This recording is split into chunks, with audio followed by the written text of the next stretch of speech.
The first thing I do as a clinician, if someone comes to me and says they're depressed, is ask myself a question. Well, what does this person mean by that? So I have to find out, because maybe they're not depressed, maybe they're hyper anxious, or maybe they're obsessional. Like there's various forms of powerful negative emotion. So they need to be differentiated. But then the next question you have to ask is, well, are you depressed, or do you have a terrible life? Or is it some combination of the two? So if you're depressed, you don't have a terrible life. You have friends, you have family, you have an intimate relationship, you have a job or a career. You're about as educated as you should be given your intelligence. You use your time outside of work wisely. You're not beholden to alcohol or other temptations. You're engaged in the community in some fundamental sense, and all that's working. Now, if you have all that and you're feeling really awful, you're either ill or you're depressed. And so then sometimes there's a biochemical route to that, treatment of that. My experience has been as a clinician is if you're depressed, but you have a life and you take an antidepressant, it will probably help you a lot. Now, maybe you're not depressed. Exactly. You just have a terrible life. What does that look like? You have no relationship. Your family's a mess. You've got no friends. You've got no plan. You've got no job. You use your time outside of work, not only badly, but destructively. You have a drug or alcohol habit or some other vice, pornography addiction. You are completely unengaged in the surrounding community. You have no scaffolding whatsoever to support you in your current mode of being or you move forward.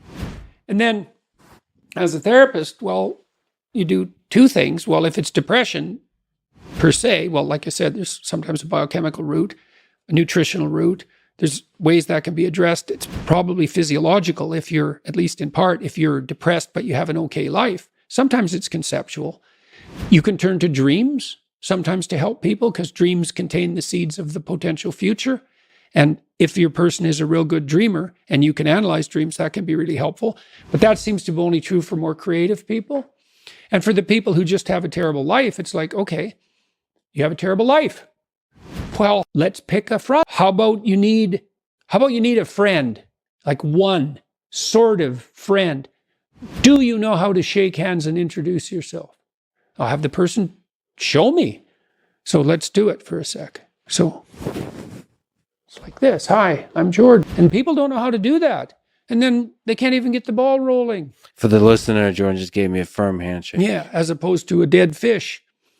You know, and there's these elementary social skills that hypothetically, if you were well cared for, you learned when you were like 3. Yeah. And sometimes people have, I had lots of clients to whom no one ever paid any attention. And they needed like 10,000 hours of attention. And some of that was just listening because they had 10,000 hours of conversations they never had with anyone. And they were all tangled up in their head. And they had to just, one client in particular, I worked with this person for 15 years. What she wanted from me was for me just to shut the hell up for 50 minutes, which is very hard for me, and to just tell me what had happened to her. And then what happened at the end of the conversation, then I could discuss a bit with her. And then as we progressed through the years, the amount of time that we spent in discussion increased in proportion in the sessions until by the time we stopped seeing each other, when my clinical practice collapsed, we were talking about 80% of the time. But she had never been attended to properly, ever. And so she was an uncarved block in the Taoist sense, right? She hadn't been subjected to those flaming swords that separated the wheat from the chaff.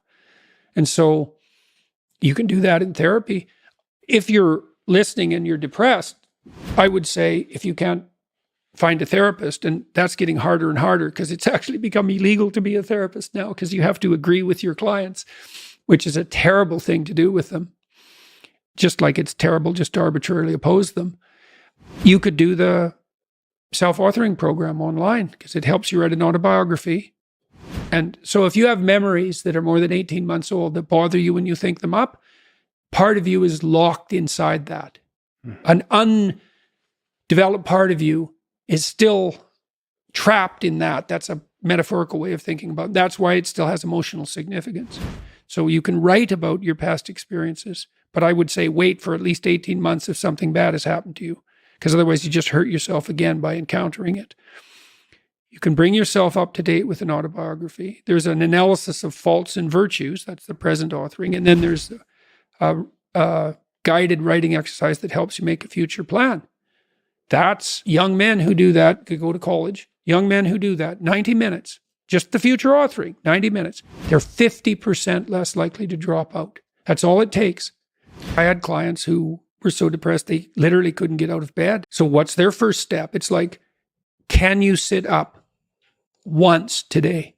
No. Can you prop yourself up on your elbows once today? Like you scale back the dragon till you find one that's conquerable, that moves you forward. There's a rubric for life. Scale back the dragons till you find one conquerable. And it'll give you a little bit of goal, commensurate with the struggle. But the plus side of that, because you think that, God, that's depressing. You mean I have to start by sitting up?